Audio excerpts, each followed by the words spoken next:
Welcome to healthy journey with me Swapna exclusively Suman టీవీలో weight management ఎలా ఉన్నా కూడా పొట్ట వచ్చేయడం అన్నది చాలా మందిలో చూస్తున్నాం. అంటే సన్నగా ఉండే వాళ్ళలో కూడా బెల్లీ ఫ్యాట్ అక్యుములేట్ అవుతుంది. అది కార్బోహైడ్రేట్ పుణ్యమా లేక మనం తినే ఫుడ్లో పెస్టిసైడ్స్ హార్మోన్స్ ఇంక్లూడ్ చేయడం వల్ల వస్తుందా అన్నీ తెలుసుకుందాం. దాన్ని ఎలా కంట్రోల్ చేయాలో కూడా మనతో పాటు we have with us the fitness and diet expert. చాలా మందికి వెయిట్ లాస్ చాలా సులువుగా హాయిగా రిజల్ట్స్ ఇస్తూ చూపించిన వి స్పార్కుల్ వినీల గారు ఉన్నారు. వినీల గారు, happy new year. Happy new year Swapna గారు. కొత్త సంవత్సరంలో మనం చేస్తున్న ఫస్ట్ వీడియో ఇది. అవును, చాలా మంది యాజ్ ఆల్వేస్ రెజల్యూషన్స్ తో వచ్చేసారు. ఓకే. సో ఇవాళ నిజంగానే ఇది ఇంపార్టెంట్ టాపిక్ అనిపించింది. కొంచెం ఎక్కువ తినేసి అందరూ పొట్టలు పెంచేశారు. ఇప్పుడు అందరూ చాలా మంది ఫిట్ గా ఉండాలని కోరుకుంటున్నారు. అందరూ హెల్దీ వైపే వెళ్ళిపోతున్నారు. That is good to hear also. అవును. సో అసలు బెల్లీ ఫ్యాట్ ఇదివరకు ఆల్కహాల్ వల్ల వచ్చేదని, తాగే వాళ్ళకి మాత్రం వచ్చేది అనుకునేవారు. ఇప్పుడు స్త్రీలు పురుషులు అందరికీ పొట్ట వచ్చేస్తుంది. ఎక్కడ వెయిట్ వచ్చినా రాకపోయినా ఇన్సులిన్ రెసిస్టెన్స్ తో కూడిన belly fat. That's true. Correct గా చెప్పానా? మీకు నాలెడ్జ్ ఉంది. అదే మీరు చెప్పి అలా అలవాటు అయిపోయింది అనమాట ఇప్పుడు చెప్పి. సో ఎందువల్ల అసలు ఈ ట్రెండ్ చూస్తున్నాం? హాయిగా మామూలుగా ఫుడ్ తినే వాళ్ళకి కూడా పొట్ట చుట్టూ ఎందుకు పేరుకుపోతుంది ఫ్యాట్? అందరూ అంటే అందరికీ పొట్టే రావాలని రూల్ లేదు. కొన్ని ఫ్రేమ్స్ ఉంటాయి. ఇప్పుడు కొంతమందికి ఆర్మ్ ఫ్యాట్స్ ఉంటాయి, కొంతమంది థై ఫ్యాట్ ఉంటుంది, కొంతమందికి ఓన్లీ పొట్ట దగ్గరే పెరుగుతుంది. Those are frames which we can't change. So అలాంటి వాళ్ళు కూడా బెల్లీ ఫ్యాట్ తగ్గించాలంటే vegetable fat with all the organs, అంటే లివరు, ఇంటెస్టైన్ చుట్టూ పేరుకున్నది little bit dangerous fat. So దాన్ని మనం కాన్సన్ట్రేట్ చేసి అడ్రస్ చేయాల్సిందే.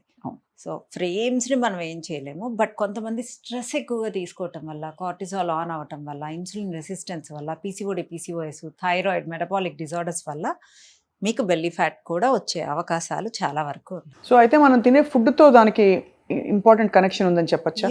ఇప్పుడు మనం ఒక డేలో క్యాలరీస్, ఇది వరకు అరిసెలు ఎప్పుడో ఒకసారి అవైలబుల్ ఉండేవి. దసరాకి, దీపావళికి కూడా ఎక్కువ స్వీట్స్ చేసేవాళ్ళు కదా ఒక్కటే. ఓన్లీ నాకు బాగా గుర్తు దసరా అండ్ పెద్ద పండగ, అవును, సంక్రాంతి. అప్పుడు ఒక 10 రోజులు 15 రోజులు మన ఇంట్లో స్వీట్స్ ఉండేవి. అది కూడా 15 రోజులు 20 రోజులకు మించి ఉండేవి కాదు స్వీట్స్. తర్వాత దొరికేవి కాదు. సో మనకు ఒక డే క్యాలరీస్ కన్నా 3 times 4 times ఎక్కువగా తీసుకోవటం వల్ల కూడా ఎక్కువ శాతం విజరల్ ఫ్యాట్ అనేది అక్యుములేట్ అవుతుంది. సో ఇప్పుడు మనకి అలా స్వీట్స్ ఎక్కడ చూసినా షాప్స్ ఉన్నాయి. మన ఇంట్లో కూడా క్యాలరీ డెన్స్ ఉండే ఫుడ్డే ఎక్కువ తింటాం. కరెక్ట్, అవును. సో జంక్ ఫుడ్ అనండి, హెల్దీ ఫుడ్ కూడా క్యాలరీస్ మ్యాటర్స్ అన్నమాట. అవును. How many calories you are consuming, ఏం క్యాలరీస్ తీసుకుంటున్నాం, ఫ్రైడా లేకపోతే తక్కువ తిన్న ఫ్రైడ్ క్యాలరీస్లో ఎక్కువ క్యాలరీస్ ఉంటాయి. So you need to think about those calories. Me maintenance calories కన్నా 3-4 times ఎక్కువ తీసుకుంటున్నప్పుడు యాక్చువల్గా విజరల్ ఫ్యాట్ అనేది కూడా ఎక్కువ పెరుగుతుంది. చాలామందికి తెలియదు ఏంటంటే స్ట్రెస్ అనేది డైరెక్ట్గా మన విజరల్ ఫ్యాట్కి కారణం. అవును, స్ట్రెస్ వల్ల చాలా అయితే మనకి అలా ఫ్యాట్ అక్యుములేట్ అయిపోతుంది పొట్ట చుట్టూ అంటారు. అండ్ నిద్ర లేకపోవటం. అండ్ ఇంకొకటి మెయిన్ 50% దీనివల్ల అయితే 50% గట్ ఇష్యూస్ వల్ల, గ్యాస్ట్రిక్ ఇష్యూ. అసలు గట్టుని క్లియర్ చేసుకుంటే మీకు అసలు ఏ రోగాలు ఉండవు. గట్టుని క్లియర్ చేసుకోవడం అంటే అది ఏ మోతాదులో గట్టు చెడిపోయిందో ఎట్లా చెప్తాము? అంటే మామూలుగా తేనుపులు రావడం, అజీర్తిగా ఉండడం, బ్లోటింగ్ ఉండడం, ఇవి కామన్గా తెలిసే సిమ్టమ్స్. అలా ఫేస్లో కూడా తెలిసిపోతుంది గట్ ఇష్యూస్ ఉంటే. ఓకే.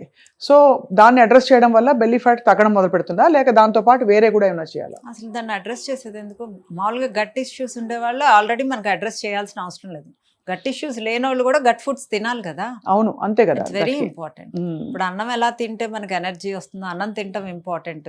మనం మార్నింగ్ లేచాక బ్రేక్ఫాస్ట్ తినటం ఎలా ఇంపార్టెంట్, వాటర్ తాగటం ఎలా ఇంపార్టెంట్, గట్ ఫుడ్ తినటం కూడా అంతే important. So you need to concentrate on gut foods. అంటే అన్ని సాటే చేసిన వెజిటబుల్స్, సాటే చేసిన సాలెడ్స్ అన్నీ చక్కగా సాటే చేసుకునే తింటే బెటర్. గ్యాస్ట్రిక్ ఇష్యూ అసలు రాదు. పచ్చికూరల కంటే కూడా నాకు గ్యాస్ట్రిక్ ఇష్యూ లేదు, నేను తింటాను అంటే that's okay. But gastric issue లేని వాళ్ళు కూడా కొంచెం సాటే చేసుకొని సీజనింగ్ చేసుకోవటం వల్ల తినడానికి మనకు కొంచెం హ్యాపీగా ఉంటుంది. సో దాంట్లో కొంచెం సాటే చేసుకున్న వెజిటబుల్స్ మీల్కి ముందు తిన్నా గట్ ఈజ్ హ్యాపీ. అండ్ ఎప్పుడైనా ఫిల్టరింగ్ ఈజ్ ఇంపార్టెంట్. అంటే ఇప్పుడు మనం ఒక ఫిల్టర్ తీసుకొని దాంట్లో వాటర్ పోస్తే డైరెక్ట్గా కిందకి వెళ్ళిపోతుంది. అదే దాంట్లో కొంత ఆకులు అవన్నీ వేసి, అలములు అన్నీ వేసి ఫిల్టర్ చేస్తే మెల్లగా దిగిద్ది. అవును. సో బ్లడ్ షుగర్స్ కూడా ఫైబర్ యాడ్ చేయకుండా వెళ్తే ఫాస్ట్గా ఇలా రేజ్ అయ్యి ఫాస్ట్గా మనకు ఆకలేసి ఫాస్ట్గా తింటాం. సో మెల్లగా బ్లడ్ షుగర్స్ రేజ్ అయినాయి అనుకోండి, సో మనకు ఆకలి అవ్వదు, బ్లడ్ షుగర్స్ లో ఉంటాయి, మనకి లిపిడ్స్ బాగుంటాయి, అంటే కొలెస్ట్రాల్ రాదు, షుగర్ రాదు. సో ఇన్ని బెనిఫిట్స్ ఉన్నాయి. సో ఫైబరు మనకి గట్ ఫుడ్ కింద కాకుండా మన బ్లడ్ షుగర్స్ కూడా రేజ్ అవ్వకుండా మనకు అదొక పెద్ద హెల్ప్ చేస్తుంది. అవును. అండ్ ఇంకొకటి గట్ క్లియర్ అయిందా లేదా అనేది కూడా ఇంపార్టెంట్. సో గట్ క్లియర్ అవ్వడానికి ఒక్కొక్కరికి ఒక్కొక్కటి పడుతూ ఉంటుంది. కొంతమందికి డ్రై ప్రూన్స్ తీసుకోవచ్చు. చాలా మంది డ్రై ప్రూన్స్ తీసుకొని 1 month తర్వాత ఇంకా అది పనిచేయటం మానేస్తుంది. సో ఒక 4 days డ్రై ప్రూన్స్ ఒక 4 నానబెట్టేసుకొని దానిలో మింట్ లీవ్స్ కొంచెం సోంపు వేసి బ్లెండ్ చేసేసి ఒక పెద్ద గ్లాస్ తాగితే 2 times చాలా మంచిదా. ఐరన్కి iron, antioxidants, gut food అదొకటి చేయొచ్చు. అండ్ ఇంకొకటి ఆకుకూరలు ఏవైనా, గోంగూరలో ఐరన్ కూడా ఉంటుంది. సో గోంగూరని కొంచెం స్టీమ్ చేసుకోవాలి, పచ్చి కూరలు వేయద్దు. అది ఎందుకంటే మళ్ళీ గ్యాస్ట్రిక్, ఇప్పుడు ప్రతి ఒక్కళ్ళని చూసినా గ్యాస్ట్రిక్ ఇష్యూ లేని వాళ్ళే లేరు. నా గ్యాస్ట్రిక్ ఎందుకన్నా మనం అవుట్ సైడ్ ఫుడ్ ఎక్కువ కన్జ్యూమ్ చేయటం వల్ల. సో ఆ గోంగూరని స్టీమ్ చేసుకొని చక్కగా దాంట్లో స్టీమ్డ్ కొంచెం కీరా వేసుకొని దాంట్లో వామ్ వేసుకోవాలి. ఒకరోజు సోంపు వేసుకుంటే ఒకరోజు వామ్ వేసుకొని బ్లెండ్ చేసేసుకొని చక్కగా నిమ్మకాయ పిండుకొని ఒక గ్లాస్ తాగొచ్చు. అదొక 4 days తీసుకొని చెప్తుంటేనే తాగేయాలనిపిస్తుంది. ఐరన్కి ఐరన్ అబ్జార్ప్షన్ కూడా బాగుంటుంది. ఎక్కడ గాడి తెప్పాము మనం ఇవన్నీ తినడం మానేసి ఏవో తినడం మొదలు పెట్టాము.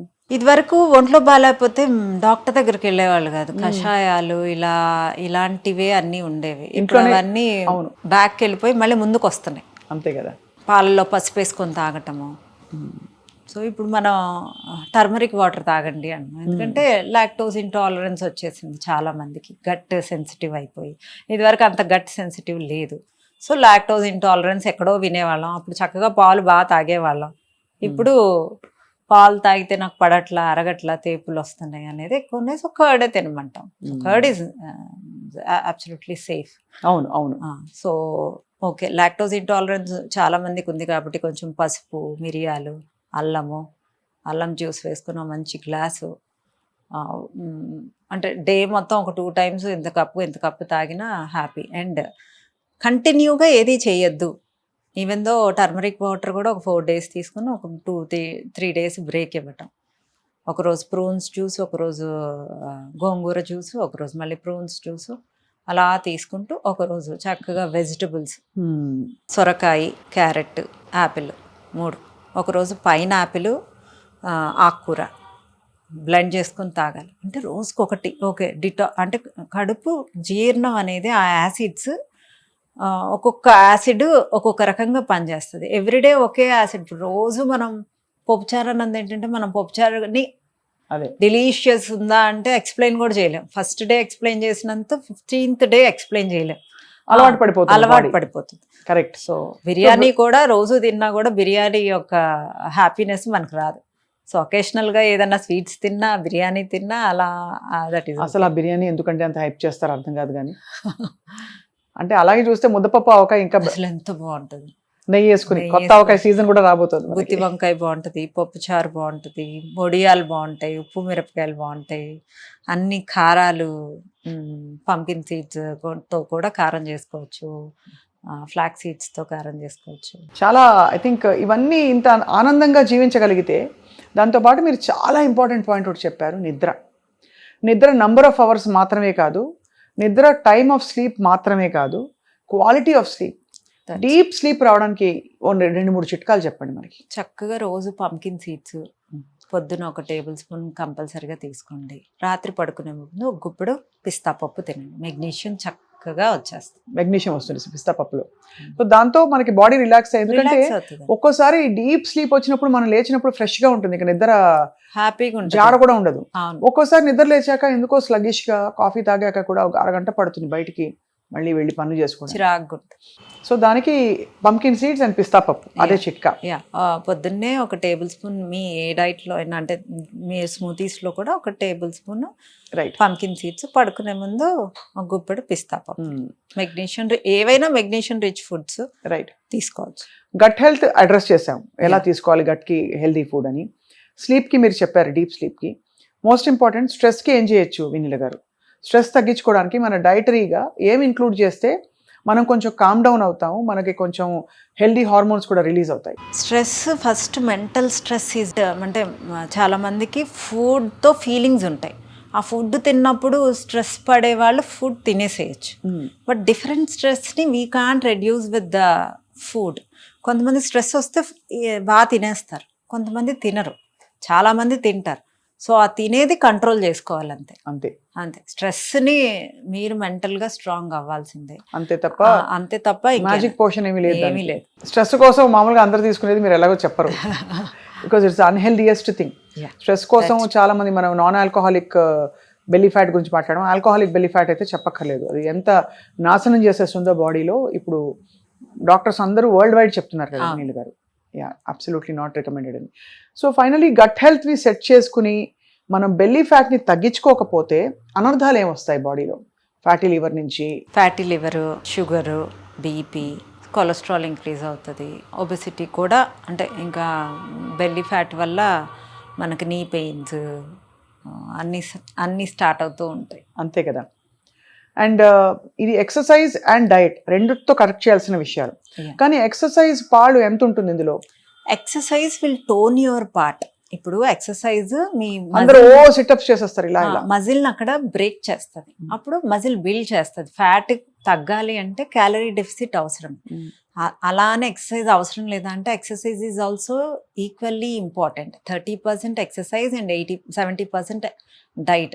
సో డైట్ మీద కాన్సన్ట్రేట్ చేయకుండా మీరు ఎంత ఎక్సర్సైజ్, ఓకే డైట్ మీద నేను కాన్సన్ట్రేట్ చేయలేను అంటే మీరు 2000 క్యాలరీస్ మీ మెయింటెనెన్స్ క్యాలరీస్ అయితే మీరు 2500 క్యాలరీస్ బంద్ చేయండి, 2300 అన్నా బంద్ చేయండి. అంటే అప్పుడు 300 క్యాలరీ డెఫిసిట్లో తిన్నట్లు అంతే మీ మెయింటెనెన్స్. బట్ మీ మెటబాలిక్ రేట్ ఏంటి అనేది యూ కాంట్ అజ్యూమ్. మీ వెయింగ్ స్కేల్ చెప్తుంది. ఇప్పుడు నేను హైట్ ఉన్నాను, నేను ఇప్పుడు 5'5" ఉంటాను, నాకు మెయింటెనెన్స్ క్యాలరీస్ 1200 నుంచి 1300 ఉంటాయి. నాకు థైరాయిడ్ లేకపోతే, నాకు పీసీఓడి లేకపోతే, నాకు ఇన్సులిన్ రెసిస్టెన్స్ లేకపోతే, నా ఏజ్ నాట్ 40+ కాకపోతే ఓకే ఆ మెయింటెనెన్స్ క్యాలరీస్ కొంచెం కౌంట్ చేసుకోవచ్చు. So if you have illness, if you have stress, if you have hormonal issue, you can't address your maintenance calories. You need to address through every day. You need to start with 1500 and you need to check the scale and the foods. ఏం food పడుతుంది, washroom clear అవుతుందా, నీ హార్మోన్స్కు food feed చేస్తున్నావా, you need to take care of your hormones, you need to take care of your exercise, you need to be happy, you need to sleep properly. చాలా విషయాలు చెప్పారు. ఇదంతా వచ్చేస్తే ఇంకా బెల్లీ ఫ్యాట్ కాదు, అసలు మొత్తం ఆల్మోస్ట్ మోక్షం ప్రాప్తి అవుతుంది. బట్ తప్పకుండా ప్రయత్నం అయితే కంటిన్యూ అవ్వాలి వినీల గారు. శరీరాన్ని ఇవాల్టి యుగంలో శరీరాన్ని ఆరోగ్యంగా ఏ విధమైన సమస్య లేకుండా పర్ఫెక్ట్ వెయిట్లో ఉండి తీసుకెళ్ళడమే ఒక పెద్ద అచీవ్మెంట్ అని చెప్పాలి. ఆ అచీవ్మెంట్కి మీరు కూడా మీ వంతు కృషి చేస్తూ చాలామందిని గైడ్ చేస్తూ వచ్చారు. So this is about belly fat today. Finally I have one more question. Of course ఈ బెల్లీ ఫ్యాట్ అనేది విమెన్లో ఎస్పెషలీ మెనోపాజల్ టైంలో 40sలో ఉన్నప్పుడు దాన్ని ఎలా కంట్రోల్ చేయాలి? మెనోపాజ్లో ఉన్నప్పుడు మెటబాలిక్ రేట్ లో ఉంటుంది. సో అప్పుడు ఫాస్టింగ్ అంటే ఇంటర్మిటెంట్ ఫాస్టింగ్స్ ఎక్కువ చేస్తే బెటర్. ఓకే, అంటే 5కి అంటే 6 లోపలే 5కి 4:35 కల్లా మీ డిన్నర్ ఆపేస్తే మీ మెటబాలిక్ రేట్ అట్లీస్ట్ లో అవ్వకుండా కొంచెం హై అయ్యన్నా ఆగుతుంది, లేకపోతే స్టెబుల్గా అన్నా ఉంటుంది. అది that's a very good pointer. So Vineela గారు చెప్పిన సూత్రాలు బెల్లీ ఫ్యాట్ తగ్గించుకోవడానికి: టైంకి తినాలి, సరైన మోతాదులో డెఫిసిట్ క్యాలరీస్లో తినాలి, హాయిగా కంటి నిండా నిద్రపోవాలి, టైంకి నిద్రపోవాలి, క్వాలిటీ ఆఫ్ స్లీప్ బాగుండడానికి, మెగ్నీషియం రిలీజ్ అవ్వడానికి పిస్తా పప్పులు, పొద్దున పూట పంప్కిన్ సీడ్స్ తినాలి. గట్ హెల్త్ చాలా హెల్తీగా ఉండాలంటే వెరైటీ ఆఫ్ ఫుడ్స్ తినాలి, విపరీతమైన ఫైబర్ ఉండే ఫుడ్స్ ఇస్తే గట్ చాలా హ్యాపీగా ఉంటుంది, కాబట్టి దాన్ని గమనించుకోవాలి. స్వీట్లు ఇంకా పిండి వంటలు పండగ టైంలో సంవత్సరానికి ఒకసారి తప్ప ఎప్పుడు పడితే అప్పుడు మొబైల్లో బటన్ నొక్కేసి తెప్పించుకునేవి కానే కావు. And last but not the least, హ్యాపీగా ఉండడం చాలా అవసరం. అంతేనా మీరు చెప్పింది? సమ్మప్ చేశాం కరెక్ట్గా? Correct. Thank you so much Vineela గారు. థ్యాంక్ యూ స్వప్న గారు.